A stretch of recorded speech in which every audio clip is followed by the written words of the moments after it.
Hello, and you are listening to Eco Justice Radio. We present environmental and climate stories from a social justice frame, featuring voices not necessarily heard on mainstream media. Welcome, I am Jack Ite. On today's show, Fire is Medicine for the Land. Host Carrie Kim will be interviewing Elizabeth Azuz, Director of Family and Traditional Burning Programs for the Cultural Fire Management Council based in Northern California. We had her on the show in 2020 to discuss her work using traditional native Yurok and Karuk methods of what is called cultural burning to protect forests and local communities, heal degraded ecosystems, and reestablish forest-grown food, medicine, and products. So check out our archives for episode 83. Elizabeth Azuz, cultural fire practitioner, also gathers and propagates traditional food and medicinal plants.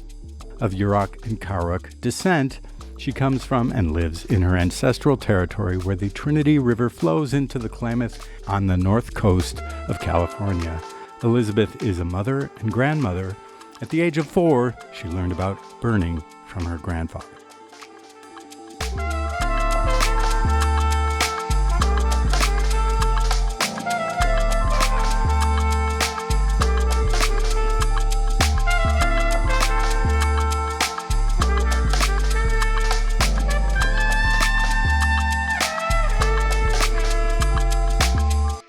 Aloha, this is Carrie Kim. We are honored today to have Elizabeth Azuz, Director of Traditional Fire for the Cultural Fire Management Council, joining us today to speak about the importance of cultural fire and cultural sovereignty for lands worldwide. We thank the Tongva ancestors for their enduring presence, legacy, and relationship to this region from time immemorial. Our show comes to you from their ancestral homelands and all of their relatives. We invite you to join Indigenous-led projects, actions, and causes to ensure the continuance of Indigenous peoples, their sovereignty, and their lifeways for future generations. Volunteer on Indigenous restoration projects, donate to Indigenous causes and the Land Back movement, reach out to local tribal councils, and uplift Indigenous peoples wherever you live. From time immemorial, Indigenous peoples have used fire to tend land and care for it, to help the ecosystem and all inhabitants of the forest to flourish together in balance. Given the growing urgency around climate change and the greater scope and intensity of fires worldwide, cultural burning is now being more widely embraced and recognized for its inherent value. This after 100 years of fire suppression and criminalization of Indigenous practices around fire and tending the land in a prescient and balanced way. Cultural burns are critical to improving wildlife habitat, improving prairie systems, and stimulating forage for wildlife. In a fire-adapted landscape, overall forest health requires fire at the right place and the right time. Time is of the essence to rekindle this knowledge and share it. By honoring the cycles of nature, respecting and attuning to life, on the lands, in the forests, and upon the waters, we can honor the cultural sovereignty of Indigenous peoples and restore ecosystems around the world. Elizabeth, welcome back. We are honored to have you back on the show. We deeply appreciate and are grateful for your wisdom, the wisdom you carry as a cultural fire practitioner, culture bearer, and your commitment to keeping good fire on the land for all life. Thank you so much. I'm honored to be back. I'm looking forward to a great conversation. Let's see if we can't bring all human beings on board with caring for the Mother Earth, because she's going to sustain us. She is what we need to be able to survive. If we don't care for her and the one-legged tree people and all of the beings that exist on her, we don't exist either. Is there any particular way you'd like to open the show?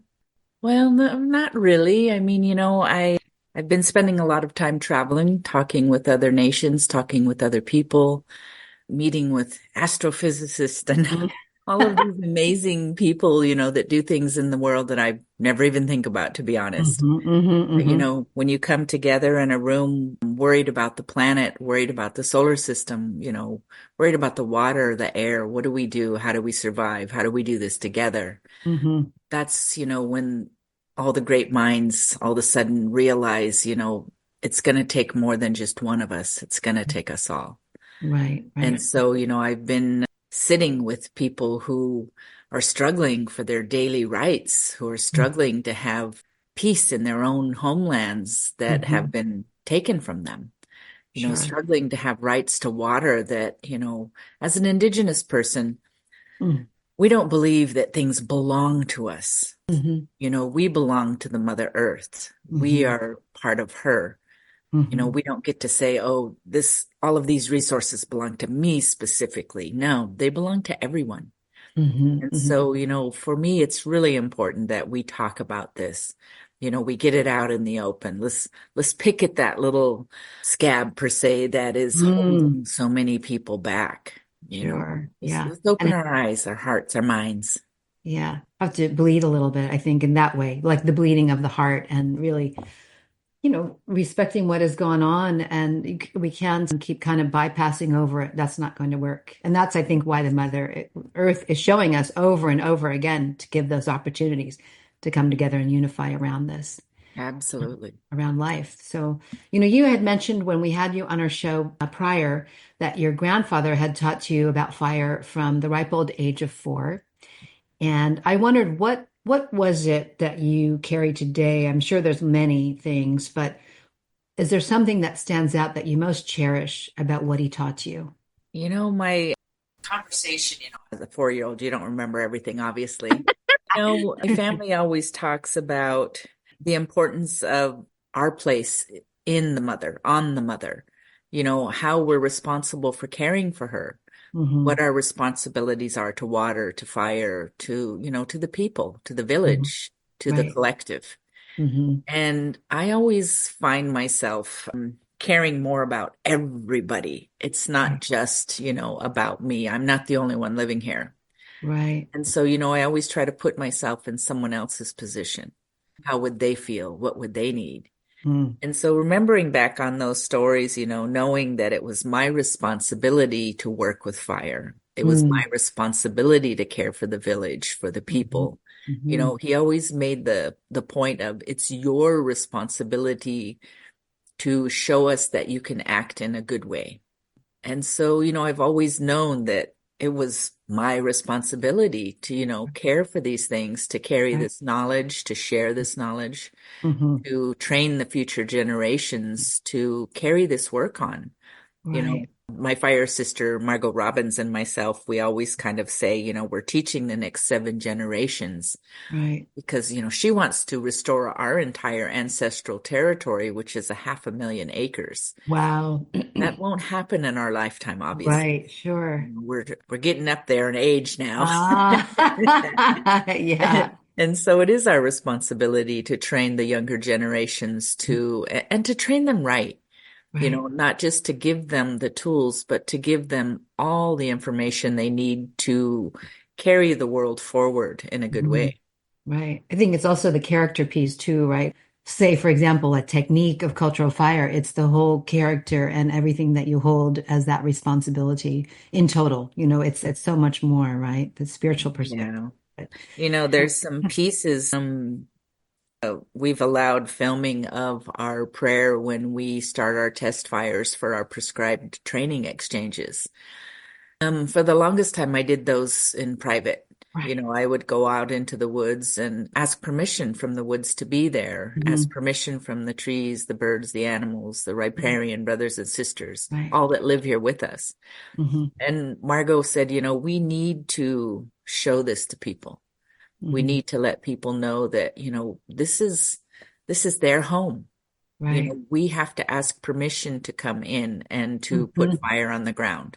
Right. And so, when we're having that prayer, we're discussing with all of the beings there, and we're explaining to the people who are participating in the trainings why we do that. Yeah. how would you feel if someone just came into your home and lit it on fire because they were going to restore something? Oh my, yeah, remembering that it's other beings' homes. Absolutely. And Yeah, so, this is a big teaching piece. And at first I felt very awkward about it, to be honest, because my prayers have always been something that was between nature and myself. right. And so, opening myself up to being able to do that in front of other people, Yeah, and explaining to them why we do it. yeah. Know, telling people that we don't have the right to just Forge destroy ahead. an environment, go in and light something on fire and then not tend it. We tend Hmm. every fire that we light. We Right. work with it from the time it's lit until the time it decides it's going to put itself out. Hmm. And so that's, how all people should feel about the mother is, our obligation to her. Well, I think it's really wonderful to hear because 2 years ago, that was still seems more private when we talked about the prayer piece. And so I'm really happy to hear that that's now becoming more of a public piece because I do feel too that the people training with you, even if they're indigenous but lost their life ways or didn't grow up with them, but especially for settlers to learn from the way people pray. And that's like teaching them through that example of how to be.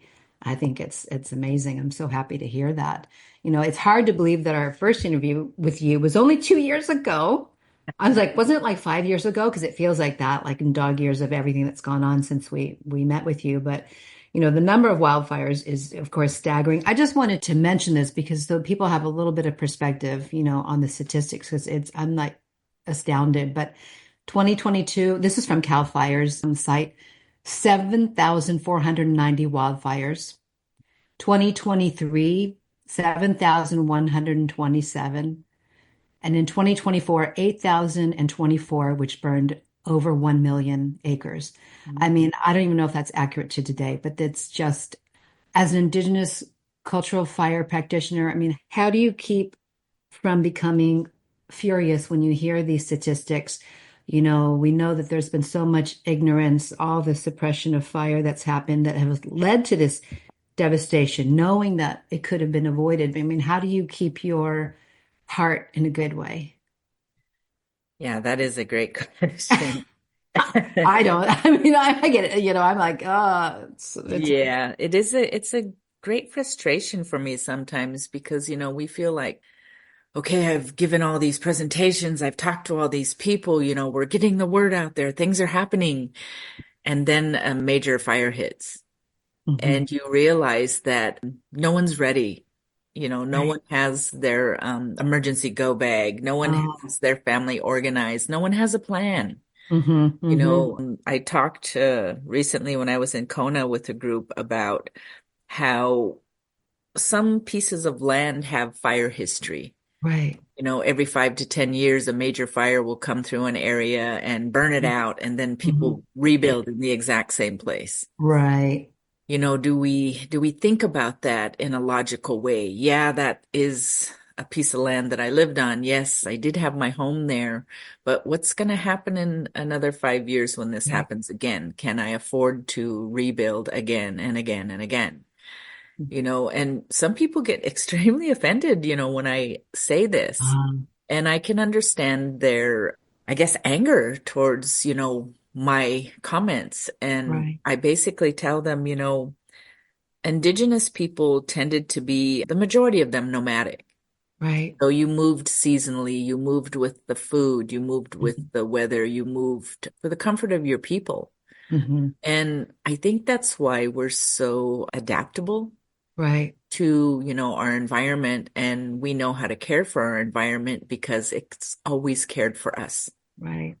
And civilization doesn't think in the same way as Indigenous people, to be honest. Right. This is my space. Don't come here. Don't talk to me. Don't tell me what to do. But, when we're training families how to do family burns, teaching them how to clear around their homes, teaching them how to create piles, showing hmm them how to burn those piles, Right. we're actually giving them the tools for success for their futures. Sure. Because, they can protect themselves knowing what they need to do. Right. But if you don't give people those tools, if you don't give them that information, hmm it's not something you think about. It's not your day to day. Right, right. That's back to that personal responsibility piece. Like, what am I doing? What am I contributing to making fire in the Yeah, wrong way? yeah. I think that's also about, like you say, fire zones, especially here. I mean, we just had the Palisades in Eaton fire. I'm sure there's a lot of people who will just build back on the same place, which is a fire zone, or, it never should have been Hmm. built in the first place, many of the homes. We know Yeah, that. But that is kind of that colonizer settler way that, oh, if we can, we will. That's what yeah, it is. And it's all Anthropocene and egocentric. And there's not that collective looking at what is the best, what's the highest good for all life.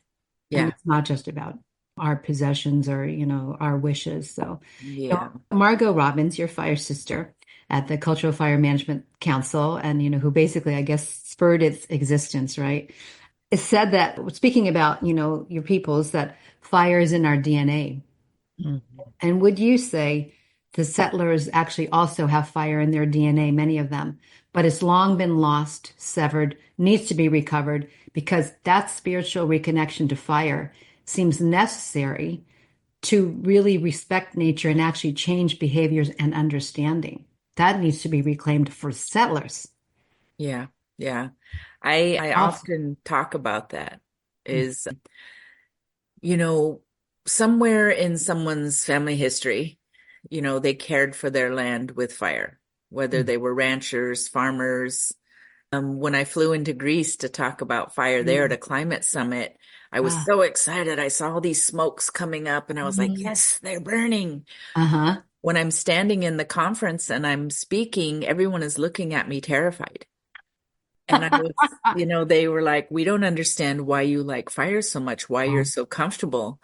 And I said, I was so excited when I saw all of the smoke as I was flying into Saloniki. I just thought, oh my gosh, these are my people. Uh-huh. Yeah, And yeah. apparently it's illegal to use fire in Oh. Greece. Mm. But the government has to turn a blind eye to the farmers and the ranchers because they are going to burn their pruning waste from their trees, Right, garden waste, things that they need to remove from their land right. and utilize those burnt areas for, growing and things like that. Sure. Yeah. Good lesson to me that not everybody loves fire, not everybody's Right. excited about fire, but they thought it was pretty interesting to realize that, fire is a tool for us. Or medicine, right? The Yeah, medicine. it's a key element, and if you think about it, indigenous people have used fire, to be warm, to heat their food, to clear their hunting sites, their Hmm. gathering sites, Hmm. and, would move from that area after they burned it for it to regenerate. Right. When you are in a place where you bring in invasive species, you bring in Hmm. non-indigenous plants, non-native plants, you're setting yourself up for a disaster. Yeah, Hmm. they look beautiful. Oh my gosh, you have the beautiful lawn, you have a beautiful, landscape, but that landscape is a tinder box, and it's not to say, people are wholly to blame for this because there's Right. so many factors to what makes that happen. Hmm. If you think about it, you have all these landscaping companies. Oh, I have this great idea. I'll sell this to you. You'll love it. And then a fire comes along and it's like Right. really loves it because it's a plant that's highly Hmm. flammable. Right. It's too close to the house. Hmm. There's just so many things that we need to educate the population on about living with fire because she's not going away. Hmm. She Hmm. will continue to come back and cleanse the earth as she has always done. And respecting, there's a reason why that plant grows there naturally. If we would allow nature to be nature. Yeah. You know. Yeah. I wonder if you could share. Well, first, before I go back to that question, I wanted to ask you, speaking of the fire and what you encountered when you were in Greece, is where do you think this fear of fire stems from? Is that a byproduct of colonization and treating nature in an exploitative way? And then I think about, when the early colonizers came and the pilgrims and the pioneers, they all came and there was all that burning that went on to Hmm. clear forests for their homes, their Hmm. homesteads. And I just wonder what, you know, and they would be afraid of forests because they'd be fearful that they would be attacked or something would happen. So so much of this fear seems so deep-seated from those times. And I wonder what you have to say about this fear of fire. Yeah, I often think about that because we have some participants that come in from around the world to train with us when we do our training exchanges, and they'll just blatantly tell you that they are afraid. Mhm. And, we spend a lot of time explaining why we use fire, why we work with fire, how fire is important to our daily lives. Mhm. And by the end of 7 to 10 days of being with us, they realize that it's a tool that can be utilized if worked with properly. Right. We had a young CAL FIRE battalion chief out on one of our burns, and we were gridding an area. So when we set up units to burn, we walk through them to make sure there's no baby birds. We're not burning during a birthing time. There's no baby Mhm. animals. And in one particular unit, there were baby birds that had no feathers, and there were Oh. fawns, and there were baby bears. And so we canceled the burn for that day. And CAL FIRE said, "You're going to do what?" Mhm. He goes, "You're actually not going to burn." And we said, "We don't have the right to take their lives from them or to disrupt their home. Mhm. Basically, it's a giant nursery right now." Right. Oh my And goodness. he said any other government agency probably would have just burned that hill. That's And so, that was kind of devastating for me to think that humans think they have a right to do that. yeah. I don't No. even think they would even think twice. I mean, even think about what's going on. It's like mechanical at that point. Listeners, we're going to take a break and be right back with Elizabeth Azuz to talk more about cultural burning. You're listening to Eco Justice Radio, a listener-supported media outlet. Please consider making a donation to ensure that we can continue to provide socially and environmentally driven content. Donations can be made at ecojusticeradio.org or socal350.org. For an extended version of this interview, as well as other benefits, we encourage you to become a member of our Patreon at patreon.com/ecojusticeradio. Today you're listening to Fire is Medicine for the Land with host Carrie Kim and guest Elizabeth Azuz, Director of Family and Traditional Burning Programs for the Cultural Fire Management Council based in Northern California. So, Elizabeth, we were talking about that. I don't know if it was CAL FIRE. Was it CAL FIRE, this story? Yeah. Yeah. And they were talking about the difference between you as an Indigenous person, knowing that this was a nursery in the forest that you were not going to burn that day. And that CAL FIRE said any other government would have burned, Yeah. not even thought twice about it. So, Yeah. if there's anything more you want to share about that story, but it is devastating and horrifying to think that that's how ignorant we are of all the rest of the living beings that we inhabit this planet with. Yeah, it was a interesting conversation that we had because we often train BIA, BLM, CAL FIRE, Forest Service. Hmm. They come and learn from us about, working with fire and the land. Right. And we teach them from the time they arrive that, we follow the wind patterns, we follow the sun, all Mhm. of these things give us the conditions we need to be able to do what we do safely. Right. And, we can call it controlled burning all we want, but no one controls fire. You have Hmm. to work with her. And Right. you have to realize that, timing of the day, like the wind comes up the river in the morning and it goes back down in the evening. What time is the sun going to set behind that mountain so that, we know we're going to lose our window. We know that Hmm. fire is going to shut itself down because it Right. doesn't have the sun to, warm it up, basically. Hmm. Hmm. So all of these things, we're very careful when we teach other people how to do what we do Uh-huh. because, we want them to have the correct tools to go Right. back into their environment and to Mhm. share that knowledge with the people that they will train from then on out. I wonder what would you say that culture of fire asks of the practitioner, especially for settlers, because I don't know what the concerns are about, as you're saying, people going out, learning the training, getting a technique, but maybe not having the depth of understanding and connection and relation with fire itself.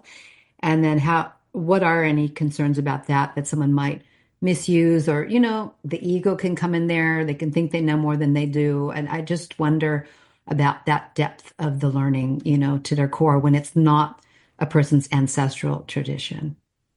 Yeah, we often talk about that. And we've recently had a situation here in our territory where some ranchers were saying, well, we're doing cultural burning.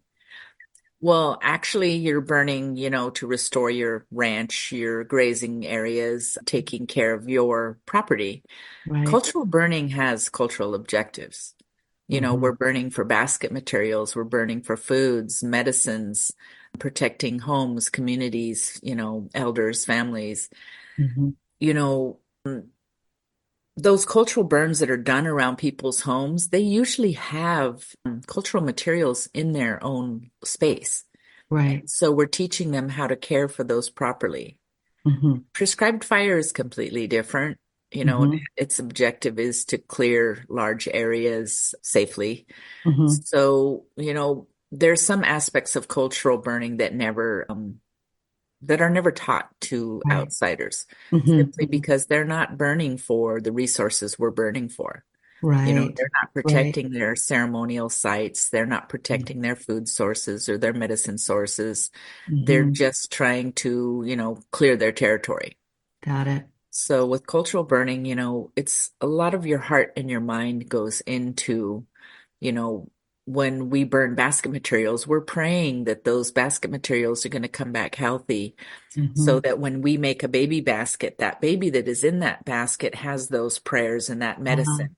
Uh-huh. Uh-huh. When someone weaves that basket, they put those prayers and that medicine into that basket.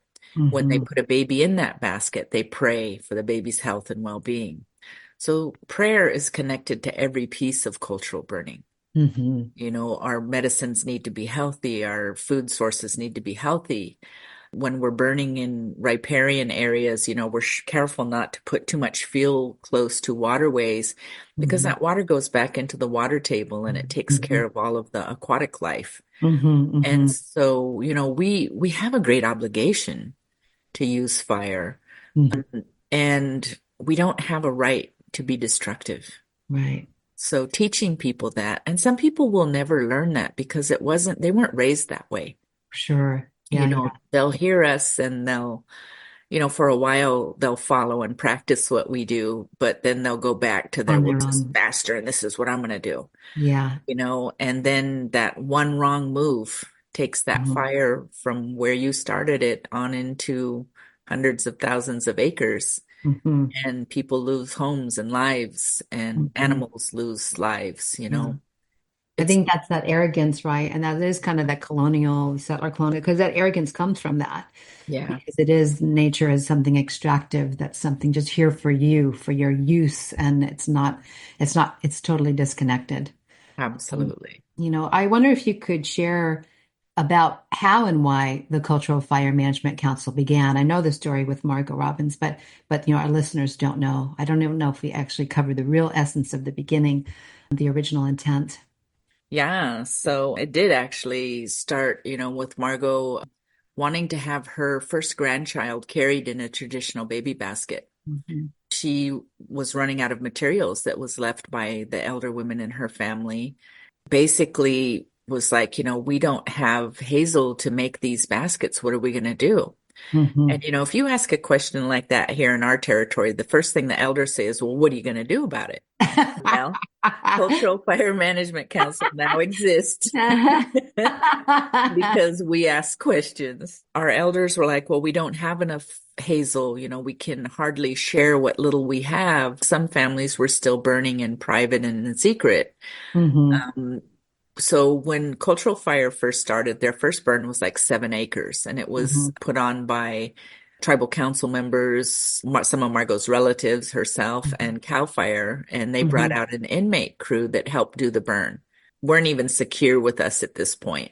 Right. Now when we burn, they don't even bother unless they're coming out to help with us. That, they Mhm. used to come sit and watch us do everything we did to make sure that Uh-huh. we were being safe. And now Right. they actually come and train with us. Hmm. Hmm. And so, we really honestly grew out of the need for more materials. I Hmm. can safely say we have about 65 acres of viable hazel for basket Hmm. weavers now. Wow. Compared We, to like almost none. yeah, That's yeah. amazing. So we have a whole new group of young weavers, and a lot of people, picking up the practice of weaving again because the materials are available now because of Hmm. fire. Hmm. Hazel, beargrass, these are serotinous plants. They require fire to be usable and pliable. Mm-hmm. And if we don't tend those areas, some are yearly, some are every 2 to 3 years, some are 2 to 5 years, depending on what resource is there, Mm-hmm. and we have that all gridded out. Right. So now we know that, this area is going to have this material for this amount of time. We Mm-hmm. actually have a process where the community can go online, if they're tribal members, Mm-hmm. input their tribal ID numbers, and they have access to a map where hazel picking can happen. Oh, that's amazing. Wow. And yeah, and so we've grown into this, organization that has close to 30 employees right now. Mm-hmm. One of the Compared to, major yeah, because when we first talked to you, I don't know, I think it was so many less. Yeah. Oh yeah, yeah. We were I think we're the second largest employer in our area currently. Mm-hmm. Amazing. And that, is kind of frightening right now with everything that's going on Right. in the world. Having funding frozen and Right. people losing their jobs in Mm-hmm. natural resources. Mm-hmm. All of those people helped us tend what we do. Right. And so now to lose all of that amazing knowledge Mm-hmm. it's going to be detrimental for the planet if we don't turn this around real quick. Yeah, yeah. Well, I also was thinking about what you were saying about cultural burns and thinking that the cultural burn is sustaining culture, Mhm. whereas like the prescribed burn is not necessarily sustaining a culture. But I Yeah. get that when you speak about the hazelnut and the basket weavers and how that is all tied in with the intergenerational culture continuing. I Yeah. want to share this quote, which is from the Cultural Fire Management Council site. Fire is about new life. It purifies. And when the spring comes around, grass, birds, everything is real enjoyable, new and fresh. The deer, elk, and wildlife come to the burned areas. I don't know if I'm going to say this name right. Aawak, Tom Wilson Sr. Mhm. I wonder if you could share for listeners about the cycle of fire and how it nurtures life, because oftentimes I think that's also part of that fear of fire. It's like death. It's like they don't really realize that's part of the continuance of the life cycle of death and then birth. And I wonder if you could share about that, your thoughts.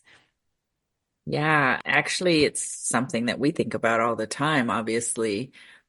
Tom Wilson was one of our original founders, Mm-hmm. and his dream was to bring elk back to his prairies and meadows and his property.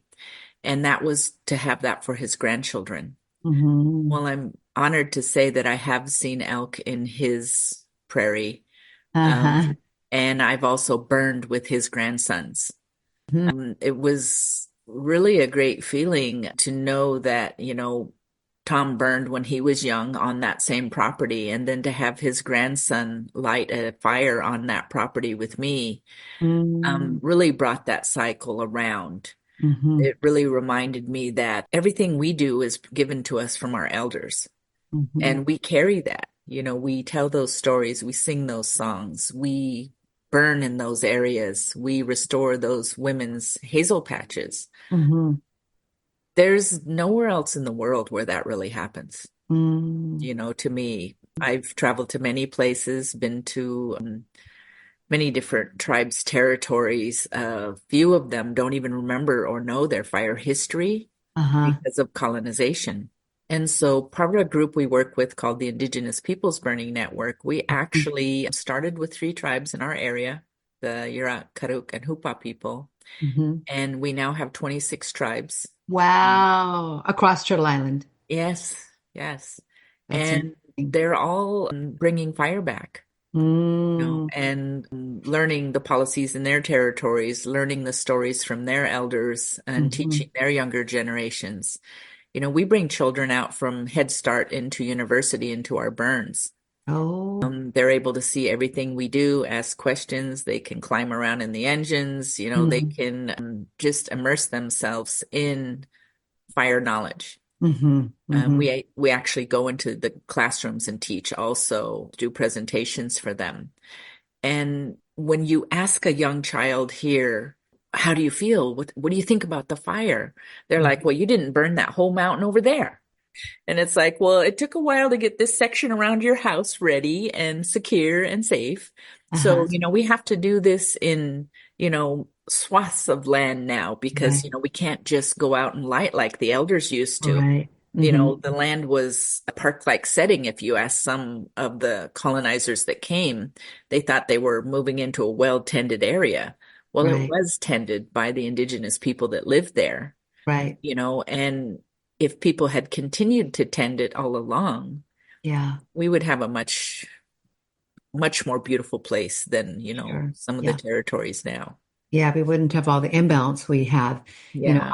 We had talked about what does cultural fire ask of the cultural fire practitioner, but for prescribed burns, because of course most of the people, at least the settlers coming to you, will not have cultural fire in their heritage, in their lineage. So, what is needed, even for a prescribed burn, from the standpoint of humility, integrity, and character? Oh I my mean, gosh. That's I a feel like loaded we need to question. speak that into existence because I just feel like otherwise it's just a technique, and I don't know that how does that? Yeah, we often, parts of our trainings are not just teaching people how to burn. Yeah, we are, but there's classroom pieces. We Hmm. talk about all the things that are regional Hmm. or in certain territories. Every indigenous person that lives on the land knows what time the wind shifts. They know what time the Hmm. sun comes up. They know what time it's going to go down. They know that the seasons are now, I would say, 3 months earlier for planting than they were Hmm. previously Hmm. because of climate change, which is a Right. dirty word to most people.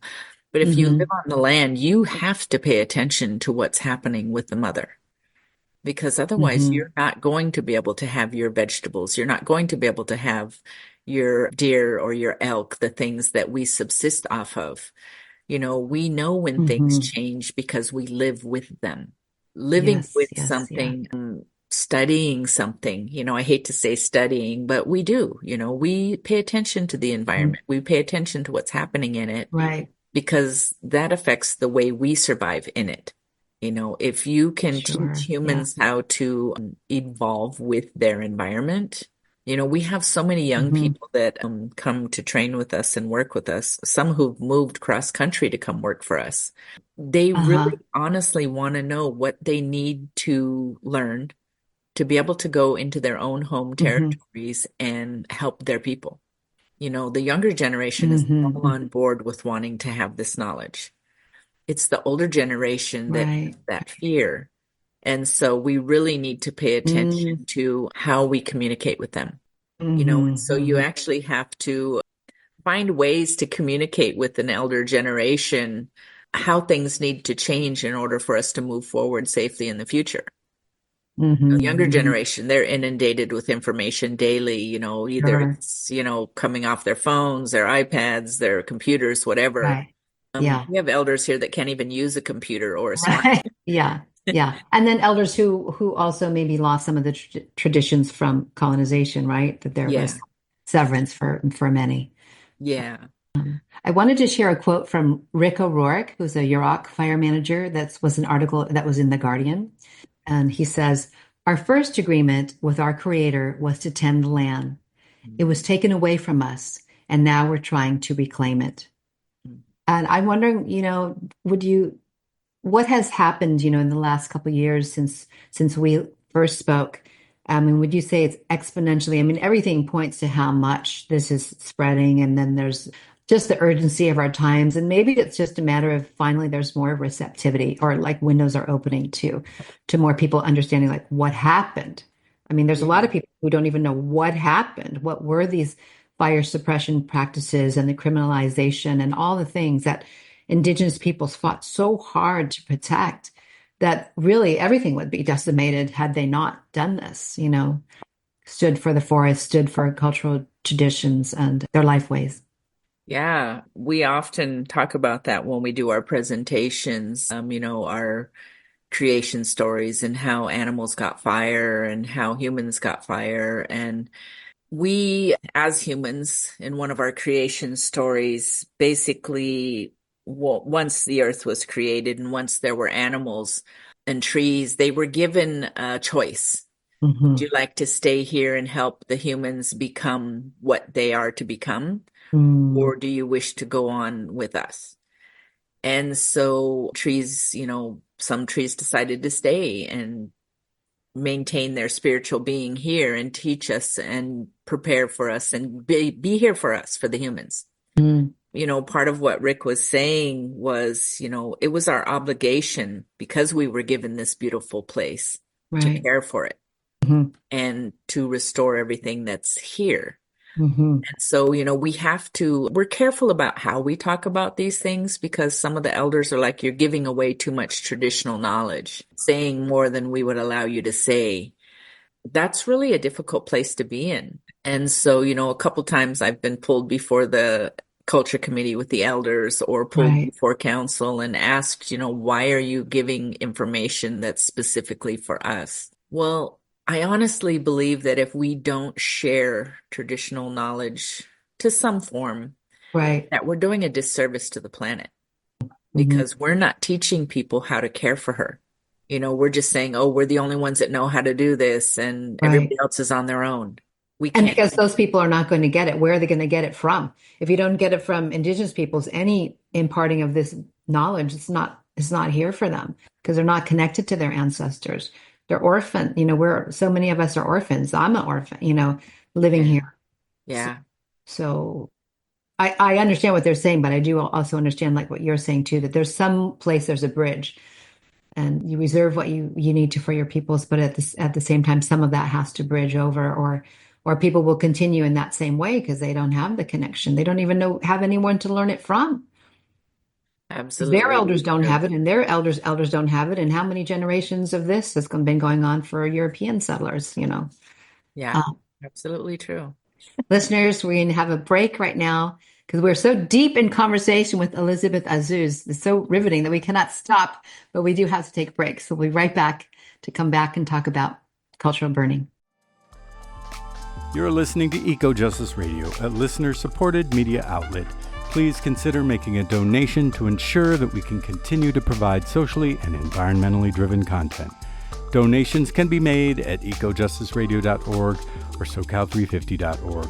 For an extended version of this interview, as well as other benefits, we encourage you to become a member of our Patreon at patreon.com/ecojusticeradio. Today you're listening to Fire is Medicine for the Land with host Carrie Kim and guest Elizabeth Azuz, Director of Family and Traditional Burning Programs for the Cultural Fire Management Council based in Northern California. So listeners, we are back now with Elizabeth Azuz of the Cultural Fire Management Council. And, there was a touching story on your site one time of a person who had shed tears at one of your trainings because they had never seen fire be treated this way. And I don't know if they were like a quote unquote firefighter or what their background was, but, I wonder if you could speak to your collaborations with CAL FIRE and what you were seeing for people at heart level, like really be moved by this, even if maybe they don't fully carry it forward, but just to see them be touched in their spirit that there are different ways to be with fire. Absolutely. We've had, more than one become emotional over, what we do. When we send up prayers before we do our test fire, we use wormwood, which I believe is called mugwort. Mm-hmm. We use pitchy sticks and angelica root. Well, these are three forms of medicine that we use, and they have a very aromatic, amazing smell to them when they're being lit. And people often talk about how that triggers something in their heart or in their soul. Just smelling that medicine and hearing us ask for permission to do what we do. Right. And, to them, fire was just something that was raging across the earth, across the land. And the fear in them was so overwhelming that they didn't want to be near it. And then to spend time with us where, we're talking to it, praying to it, singing Right. to it, Uh-huh. working with it, that gave them a whole other sense of being. Right. They had no idea that fire could be treated as family. Right. I often tell people, fire is family. We don't fight with family. We work with family. That kind of gives them an easier connection to what we're doing. And having someone or watching someone emotionally lose their being in that moment is really touching, Mm. honestly, to know that you were able to touch them so deeply that they became emotional over it. Right. And I often like catch myself just smiling at fire, after, Hmm. especially after, we do that test fire. And I often say, firelighter, she belongs to you now. Mm. That means it's your turn to carry her across the land and to work with Wow. her. Just even And the languaging is so beautiful and poetic, and it's just, yeah, it's all prayerful, as you say. yeah, and for us, I Action. always tell people we're not training firefighters. We train firelighters. We don't Hmm. train people to fight with fire. We train people to work with her. Hmm. Hmm. And that's the piece that people really have to reconcile themselves with because, we've had some young people get so frightened like they drop their hose and run off, and then we have Right. to talk them back into Hmm. what they were doing. And, they want to know why we're not afraid. Hmm. Well, I obviously, since I was little, have been working with fire. Right. So I don't have that, I guess, what people would call a healthy fear. I don't have Right. that. Right. I have a thought process of how is she going to behave today? What is the wind going to do with her? Where is it going to take her? You Hmm. know, not just training people how to work with it, but watching where her embers go. Is she going Hmm. to touch down a fire somewhere else? Are we burning too hot? Do we need to cool it down? What do we need to Right. do? Hmm. And when people realize, I had a young family member on a cultural burn with us recently. He is part of our cultural family, and we were taking care of one of our cultural dance grounds. Hmm. And he literally said he had absolutely no idea that fire could be controlled like that. He said, well, we don't control her. We Right. work with her. So Right. we decide how much heat we're going to put in there. We decide how cool we want it to be. Hmm. We can do that with the tools we're using, Right. but you have to have that connection to that, to Hmm. understand that and feel that. And this young man has a water tender and he hires himself out during fire season Uh-huh. to be available to provide water if needed.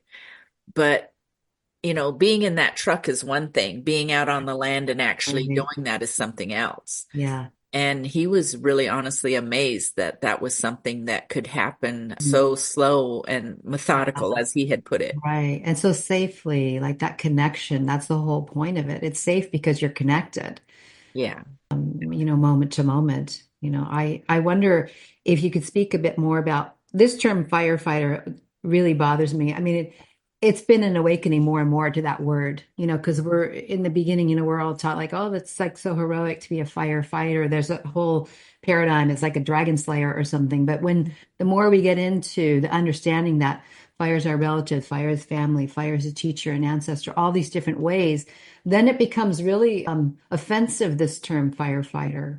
And then I Hmm. don't even understand where the heroic part comes from because we were out of balance to begin with. So Yeah. this heroism also bothers me personally. Not to say that firefighters, they'll do noble things, but this firefighting terminology, I really feel that era needs to come to a close and change it. I spoke with a kumuhula of mine who suggested the term fire tender, or like you're saying, fire lighter. So I don't know, you know, what the future of that term is, but I wonder what you think about that. The term, like how to change that term. Yeah. I often think about that. A beloved family member traveled on. He was a wonderful artist, poet, singer, just an amazing being. Hmm. And, he had a song called Fire Tenders. Mm. And, he would sing it like when the women have their basket weaving retreats or something. He would be there, around the fire with them and he'd be singing. And you could see the change in the emotion of people who were listening to him, Hmm. and I've always been just, I would say, enamored with his ability to create art from things he found on the mother. Hmm. And the way he talked and moved and the things he did.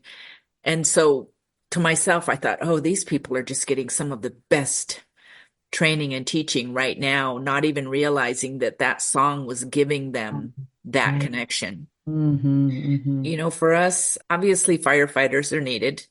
There's always going to be a need to protect people, to protect the environment. The thing with agencies, especially agency fire people, is they're trained to put it out. Everything's got to be out by 10 in the morning. That's not necessarily the way things work. You cannot take a 1,000,000-acre fire and put it out by 10 in the morning. It's not going to happen. So, teaching techniques, like backfiring and, various other techniques that are used to work with fire. They're trained to do these things in academies. They're just not trained to be human. They're trained to be a machine. They're trained to do a specific thing for a specific amount of time. And then they almost emotionally detach, and that's no fault of their own. That's just how they're trained. We connect those pieces. We teach people that, yes, it's okay. And we have many of our staff that travel around the country to other regions to learn to burn in their territories and to teach them how we burn here. And what they're doing is, opening the eyes of people who think there's only one way to do something. Right. Yes. There are more ways to work with fire than there are to fight fire. And once we learn that separation, that peace, once we are able to walk that line, because I worked for conservation groups when I was younger, putting in fire breaks and trails and things like that. Right. And yeah, those are all pieces of what we need to do to protect the environment. They're all pieces of what firefighters use to try to put in control features, control lines, but the human piece is missing. Right. And but do you think it begins also with that word? Like, as long as we retain that word, it's sort of like speaking into existence, the cosmology or the perspective by having that word as the terminology or the role, because somewhere that's getting embedded that's what you're doing. You're fighting fire, even if it's at a very subconscious level. That's why I wish that there would be a different word like the fire tender or some other word that helps to sort of invoke them thinking differently or approaching differently. I don't think civilization will ever be able to step away from that. But I really never, Elizabeth. Yeah, I know. But, I honestly believe that groups like ours that are popping up all over the United States now because of what we teach are going to be able to reach those people. And they're going to be able to show them how to open their hearts and their minds and how to realize that, yes, they have an important skill, but they're missing a piece. Yeah. Where is your heart in this? Where is your soul in this? If that was your family, how would you feel? Yeah. And that's the piece that's missing, the human piece. I think for the work that they do, if they really go in there, they're going to be crying some really buckets of tears. Yeah. Because it will really be heartbreaking to let it all in, what they've actually been engaged with, how we actually arrived at this place, why they are actually fighting a fire in the first place. You know, all those things will come to bear. And in any case, I actually look forward to that day, but I know it's not an easy journey to undertake. Yeah. I wonder what you'd like to share about the importance of cultural sovereignty, especially related to fire, because it's a huge piece to be sovereign. And as you say, like no Indigenous person really, I mean, to have to get a permit or these things that, to have things be permissible, it's outrageous. And I wonder if you could speak to that. Yeah. I really honestly feel like as a Yurok tribal member, we're very lucky because we have our own air quality department. We have cultural practitioners that work for our tribe and with us. And so we're able to share that knowledge with each other. We're able to teach each other the pieces that we're missing that, weren't there, that we needed more input, more information on. And so I see other tribes now trying to do the same thing, trying to have their own air quality and not have to go through county, state, government agencies. Yes. Teaching people, like for us, we follow all the permits, the policies, the procedures. We do everything we need to do. Even though we are from a sovereign nation, we still believe in cooperation. We still believe that it's important to try to follow all the policies that everyone else has to go by so that we can teach them, how to follow those policies, how to stay out of trouble, how to take care of themselves, how to find the permits that are needed. Like I said, when we do cultural burning, we don't have to have all of the permits and paperwork that other people have to have because we never, as an Indigenous or people, given up the right to use fire. There's no document anywhere that says Indigenous people cannot use fire. And so we're very comfortable telling people, as an Indigenous person, you have the right to use fire to protect your homes, to use fire to heat your home, to feed your family, and these are the things that most people don't even think about. They signed all these treaties, all of these policies and were put in place, but there's not one anywhere that says Indigenous people have given up their right to use fire. That's amazing. And I often tell other tribes and organizations this, look back in your history, look back at what was signed, look back at what was taken from you, and look back at what you never gave up.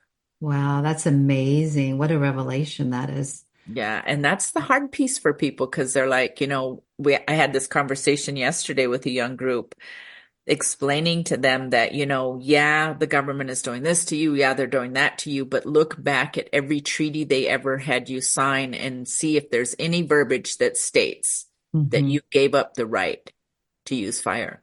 And I'm pretty sure they're not going to find it anywhere because that was one of the things that the government wasn't. They weren't aware of that, I guess. Yeah. So I wouldn't think about that. Absolutely. Yeah. They had no fire. I mean, at that point, they had already, whatever fire practice they may have had from their Indigenous days were long lost. Yes.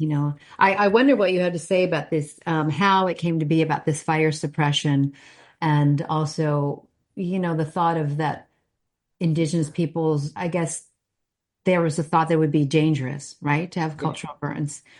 Because they're scared of arson or are scared of things getting out of control. And I don't know how you would like to address this question about these suspicions that are they're unfounded, but it's also coming back to fear again. But yeah, well, I find that humans use fear to try to control other people.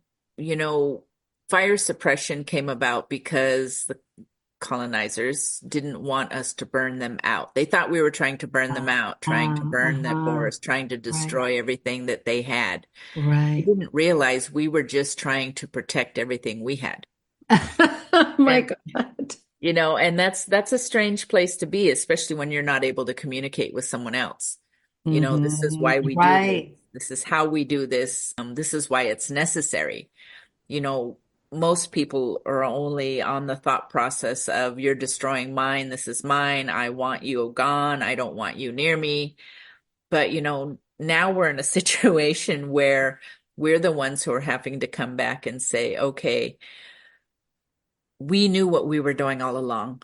We need to be able to put the world back in balance, and we all need to do this. Right. I often tell people it's not going to be just the Indigenous people that save the world. We all live here. We all had a hand in trying to destroy her. Now let's rebalance her so we can continue. And come together, yeah. Yeah. When you're in a population of people who are building ships to move to other planets because they're destroying this one, that's not a right place to be. That is a place that we're trying to get away from. Right. Because we have one Mother Earth. And she has millions and billions of us that are trying to destroy her on a daily basis. How do we expect her to be kind to us when we can't even be kind to each other? Yeah. It's going back to that personal responsibility, right, Elizabeth? Instead of just running away to the next best thing, next greatest thing, because we've destroyed this. But it's actually being in that heartbreak of, wow, we destroyed this. And now we need to do the healing work. Yeah. I wonder if you could speak about how many more women are practicing cultural fire. Is that something that's happening more? It's balanced between, the different genders, or?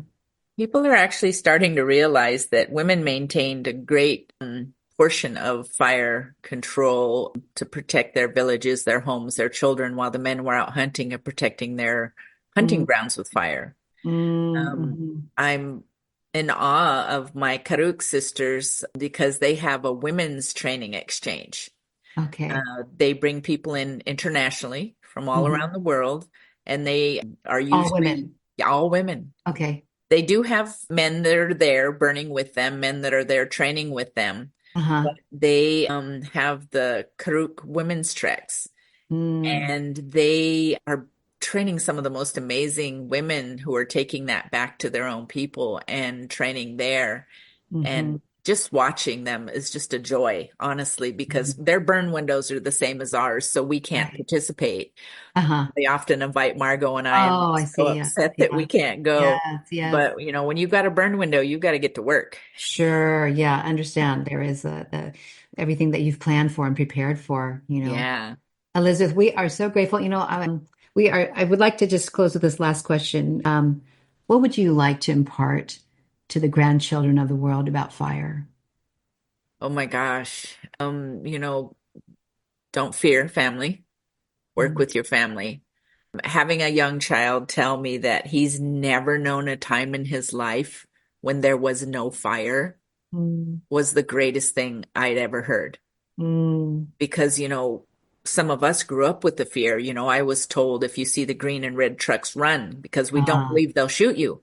right. Now we are telling our grandchildren this is how we do what we do with fire, and this is why we do it. Mhm. And they're absorbing that like little sponges. I love it. And that is one of the greatest feelings ever, Yeah. to have a young person say, well, we've always burned, Sure. when in Yeah. fact we know that we were stopped from burning, but these little people don't know that. They only know Yeah. that they get to work with fire. Right. They don't know that lost generation of those Yeah, practices. Yeah. Elizabeth, thank you so much for coming on to share your wisdom and everything all the perspectives that you shared that are so necessary for people to hear and are benefiting, again, these future generations and also adults. I wonder if you could share some of the links that people can follow what's going on and how to stay more attuned and to cultivate a different relationship with fire that benefits all. yeah. I would, well, obviously culturalfire.org. We have our own website. There's movies out on cultural fire, Firelighters, Fire is Medicine. There are so many Indigenous organizations popping up now. Tara in Lake County, they came and trained with us. Now they have an amazing prescribed fire organization. Hmm. So track down the Indigenous people and what they're doing. Indigenous Peoples Burning Network. We're meeting with the Plains tribes and the Buffalo people and working together to bring fire back to their prairies and meadows Oh, so that's that they amazing. can heal their buffalo and bison. Mm-hmm. That's So amazing. there's so many things Indigenous people are doing right now. It's just overwhelming and heartwarming. Definitely heartwarming, and we have to be a part of it, as you say. Also, we're all in this together, truly. So, thank you, Elizabeth, and listeners. Definitely go to culturalfire.org and seek out all of the different organizations. We'll have that posted with this interview, so you can have links to those networks. And may the world change and be what we know it is possible to be, and what the ancestors wish it to be. Absolutely. You have a blessed day.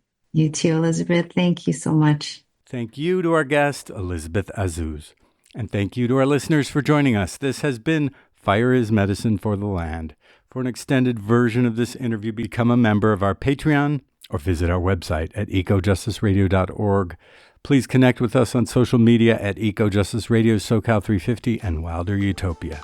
If you like what you've heard and you want others to be informed, subscribe and share the episodes and help us continue our efforts by joining our Patreon or making a tax-deductible donation to the show at ecojusticeradio.org or socal350.org.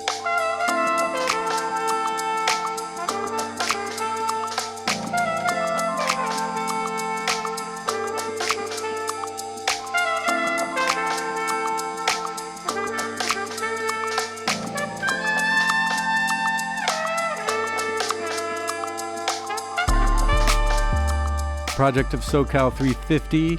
The show can be found on all major podcast apps and at ecojusticeradio.org. Executive producer, myself, Jack Ide, co-host Carrie Kim, and engineer and original music by Blake Quake Beats. And until next time, remember, the power is yours.